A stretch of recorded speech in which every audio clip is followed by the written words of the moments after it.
How to Succeed, or Stepping Stones to Fame and Fortune, by Orison Swett Marden. Chapter 16. Guard Your Weak Point. He that is slow to anger is better than mighty, and he that ruleth his spirit than he that taketh a city. Bible. The first and best of victories is for a man to conquer himself.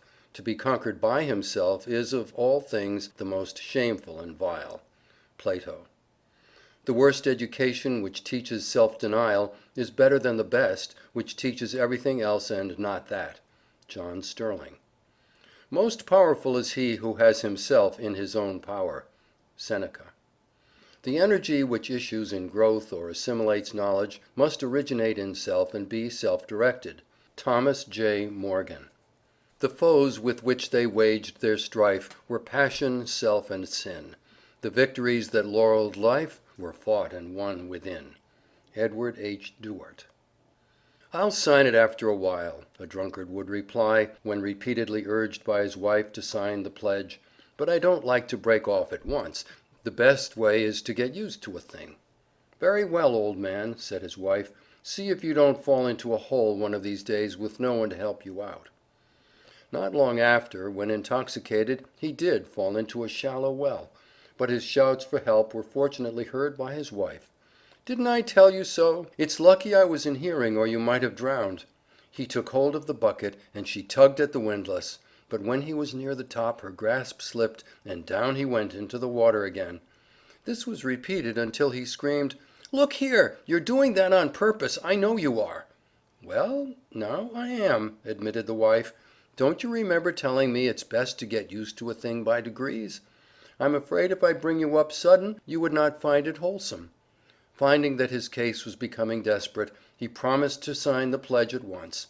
His wife raised him out immediately, but warned him that if ever he became intoxicated and fell into the well again, she would leave him there. A man captured a young tiger and resolved to make a pet of it. It grew up like a kitten, fond and gentle. There was no evidence of its savage, bloodthirsty nature, and it seemed perfectly harmless. But one day, while the master was playing with his pet, the rough tongue upon his hand started the blood from a scratch. The moment the beast tasted blood, his ferocious tiger nature was roused, and he rushed upon his master to tear him to pieces. Sometimes the appetite for drink, which was thought to be buried years ago, is roused by the taste or the smell of "the devil in solution," and the wretched victim finds himself a helpless slave to the passion which he thought dead.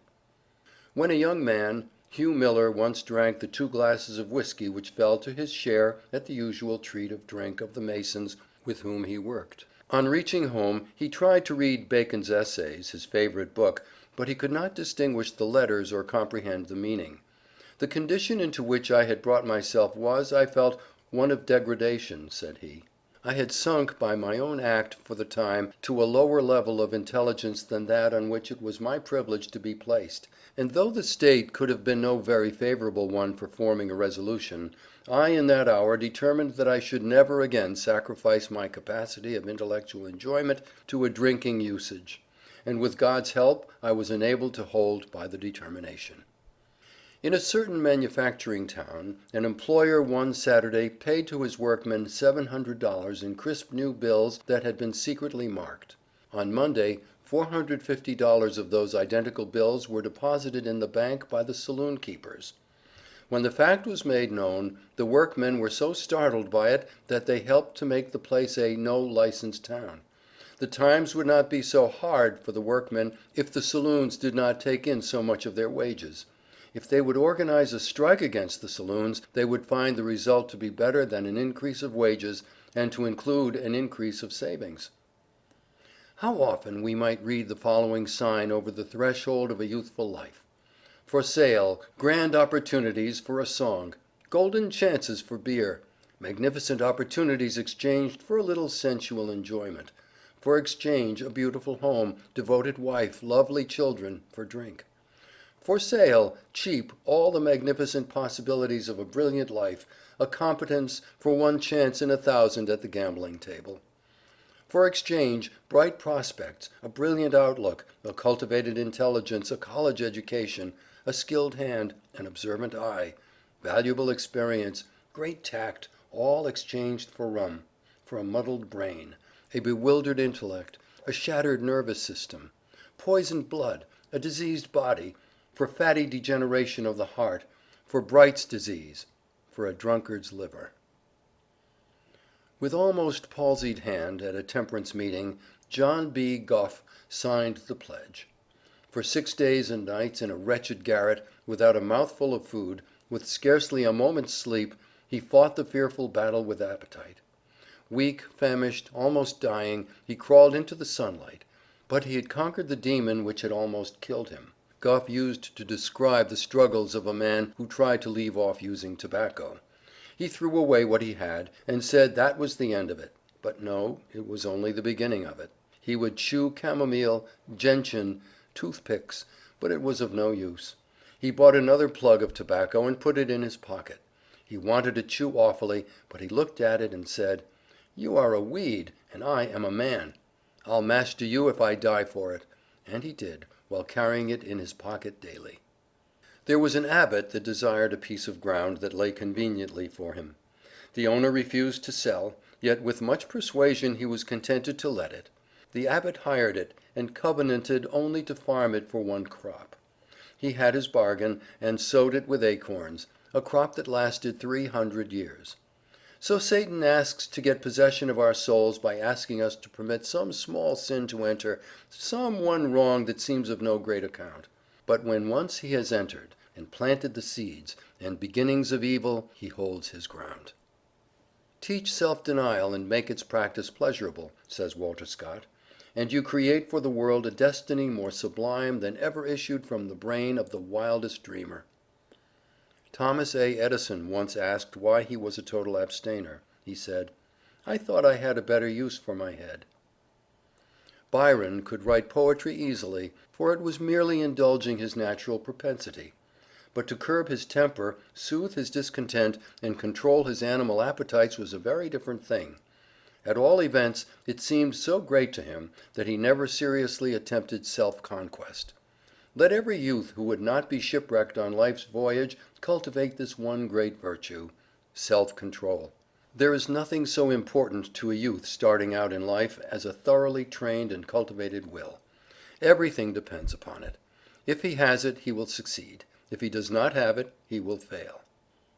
The first and best of victories, says Plato, is for a man to conquer himself. To be conquered by himself is, of all things, the most shameful and vile. Silence, says Zimmerman, is the safest response for all the contradiction that arises from impertinence, vulgarity, or envy. He is a fool who cannot be angry, says English, but he is a wise man who will not. Seneca, one of the greatest of the ancient philosophers, said that we should every night call ourselves to account. What infirmity have I mastered today? What passion opposed? What temptation resisted? What virtue acquired? And then he follows with the profound truth that our vices will abate of themselves if they be brought every day to the shrift. If you cannot at first control your anger, learn to control your tongue, which, like fire, is a good servant but a hard master. It does no good to get angry. Some sins have a seeming compensation or apology, a present gratification of some sort, but anger has none. A man feels no better for it. It is really a torment, and when the storm of passion is cleared away, it leaves one to see that he has been a fool. And he has made himself a fool in the eyes of others too. The wife of Socrates, Xanthippe, was a woman of a most fantastical and furious spirit. At one time, having vented all the reproaches upon Socrates her fury could suggest, he went out and sat before the door. His calm and unconcerned behavior but irritated her so much the more, and, in the excess of her rage, she ran upstairs and emptied a vessel upon his head, at which he only laughed, and said that so much thunder must needs produce a shower. Alcibiades, his friend, talked with him about his wife, told him he wondered how he could bear such an everlasting scold in the same house with him. He replied, "I have so accustomed myself to expect it, that it now offends me no more than the noise of carriages in the street." It is said of Socrates that whether he was teaching the rules of an exact morality, whether he was answering his corrupt judges, or was receiving sentence of death, or swallowing the poison, he was still the same man, that is to say, calm, quiet, undisturbed, intrepid, in a word, wise to the last. It is not enough to have great qualities, says La Rochefoucauld. We should also have the management of them. No man can call himself educated until every voluntary muscle obeys his will. You ask whether it would not be manly to resent a great injury, said Eardley Wilmot. I answer that it would be manly to resent it, but it would be godlike to forgive it. He who, with strong passions, remains chaste, he who, keenly sensitive, with manly power of indignation in him, can be provoked, and yet restrain himself and forgive, these are strong men, the spiritual heroes. To feel provoked or exasperated at a trifle, when the nerves are exhausted, is perhaps natural to us in our imperfect state. But why put into the shape of speech the annoyance which, once uttered, is remembered, which may burn like a blistering wound, or rankle like a poisoned arrow? If a child be crying, or a friend capricious, or a servant unreasonable, be careful what you say. Do not speak while you feel the impulse of anger, for you will be almost certain to say too much, to say more than your cooler judgment will approve, and to speak in a way that you will regret. Be silent until the sweet by and by, when you will be calm, rested, and self-controlled. But self-respect must be accompanied by self-conquest, or our strong feelings may prove but runaway horses. He who would command others must first learn to obey, and he who would command his own powers must learn to be submissive to the still small voice within. Discipline the passions, curb pride and impatience, restrain all hasty impulses. Deny yourself the gratification of any desire not sanctioned by reason. Shame and its consequent degradation follow the loss of our own good opinion rather than the esteem of others. Too many yield in the perpetual conflict between temptation to gratify the coarser appetites and aspiration for the good, the true, and the beautiful. Voices unheard by those around us whisper, "Don't," but too often self-respect is lost, the will lies prostrate, and the debauch goes on. Such battles must be fought by all. Be ours the victory born of self-control, aided by that heaven which always helps him who prays while putting his own shoulder to the wheel. No man had a better heart or more thoroughly hated oppression than Edmund Burke. He possessed neither experience in affairs, nor a tranquil judgment, nor the rule over his own spirit, so that his genius, under the impulse of his bewildering passions, wrought much evil to his country and to Europe, even while he rendered noble service to the cause of commercial freedom, to Ireland and to America. Burns could not resist the temptation to utter his clever sarcasms at another's expense, and one of his biographers had said that he made 100 enemies for every 10 jokes he made. But Burns could no more control his appetite than his tongue. Thus thoughtless follies laid him low, and stained his name.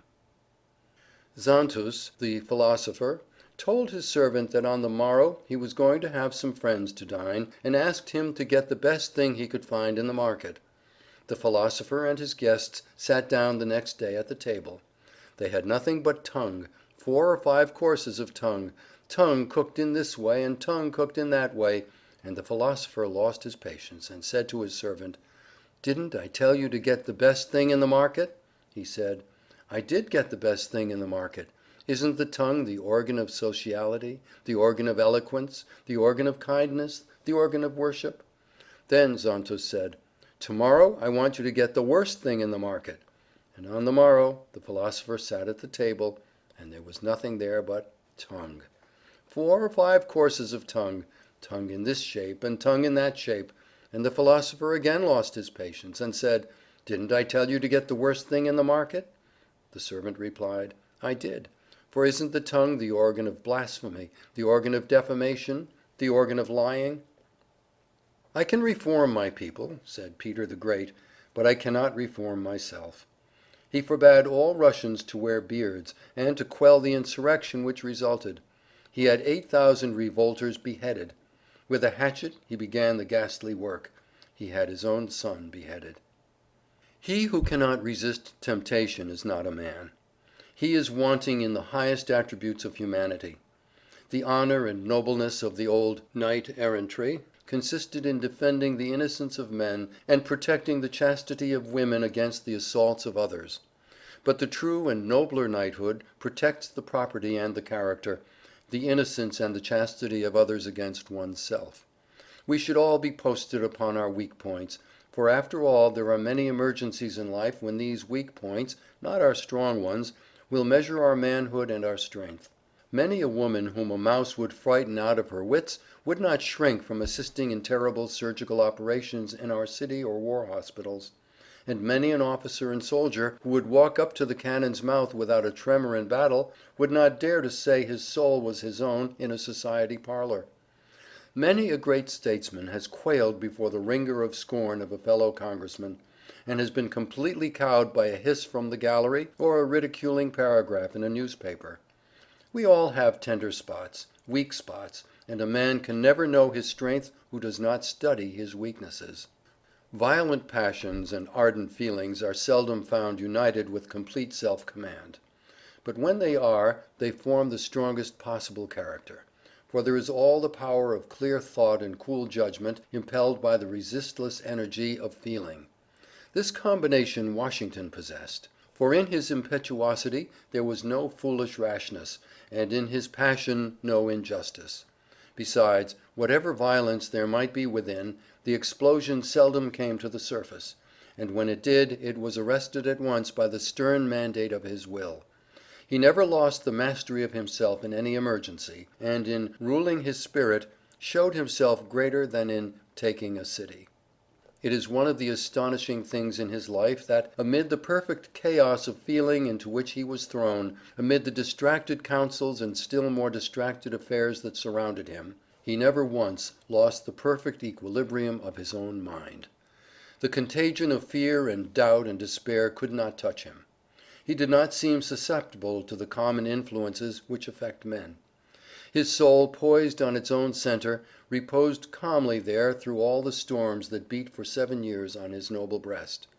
The ingratitude and folly of those who should have been his allies, the insults of his foes, and the frowns of fortune never provoked him into a rash act, or deluded him into a single error.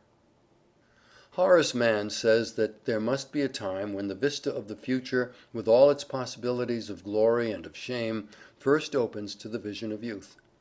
Then he is summoned to make his choice between truth and treachery, between honor and dishonor, between purity and profligacy, between moral life and moral death. And as he doubts or balances between the heavenward or hellward course, as he struggles to rise or consents to fall, is there in all the universe of God a spectacle of higher exaltation or of deeper pathos? Within him are the appetites of a brute and the attributes of an angel. And when these meet in council to make up the roll of his destiny and seal his fate, shall the beast hound out the seraph? Shall the young man, now conscious of the largeness of his sphere and of the sovereignty of his choice, wed the low ambitions of the world, and seek, with their emptiness, to fill his immortal desires? Because he has a few animal wants that must be supplied, shall he become all animal, epicure and an inebriate, and blasphemously make it the first doctrine of his catechism, the chief end of man, to glorify his stomach and enjoy it? Because it is the law of self-preservation that he shall provide for himself, and the law of religion that he shall provide for his family, when he has one, must he, therefore, cut away all the bonds of humanity that bind him to his race, forswear charity, crush down every prompting of benevolence, and if he can have the palace of equipage of the prince and the table of a sybarite, become a blind man and a deaf man and a dumb man when he walks the streets where hunger moans and nakedness shivers? The strong man is the one who ever keeps himself under strict discipline, who never once allows the lower to usurp the place of the higher in him, who makes his passions his servants and never allows them to be his master, who is ever led by his mind and not by his inclinations. He drills and disciplines his desires, and keeps the roots of his life underground, and never allows them to interfere with his character. He is never the slave of his inclinations, nor the sport of impulse. He is the commander of himself, and heads his ship due north even in the wildest tempests of passion. He is never the slave of his strongest desire. A noted teacher has said that the propensities and habits are as teachable as Latin and Greek, while they are infinitely more essential to happiness. We are very largely the creatures of our wills. By constantly looking on the bright side of things, by viewing everything hopefully, by setting the face as a flint every hour of every day toward all that is harmonious and beautiful in life, and refusing to listen to the discord or to look at the ugly side of life, by constantly directing the thought toward what is noble, grand and true, we can soon form habits which will develop into a beautiful character, a harmonious and well-rounded life. We are creatures of habit, and by knowing the laws of its formation we can, in a little while, build up a network of habit about us, which will protect us from most of the ugly, selfish, and degrading things of life. In fact, the only real happiness and unalloyed satisfaction we get out of life is the product of self-control. It is the great guardian of all the virtues, without which none of them is safe. It is the sentinel which stands on guard at the door of life, to admit friends and exclude enemies.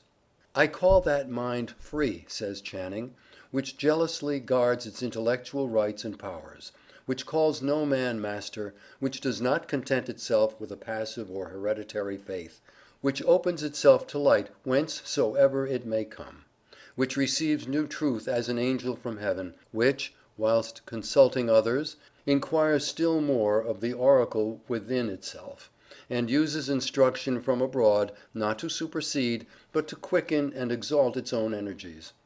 I call that mind free which is not passively framed by outward circumstances, which is not swept away by the torrent of events, which is not the creature of accidental impulse, but which bends events to its own improvement, and acts from an inward spring, from immutable principles which it has deliberately espoused.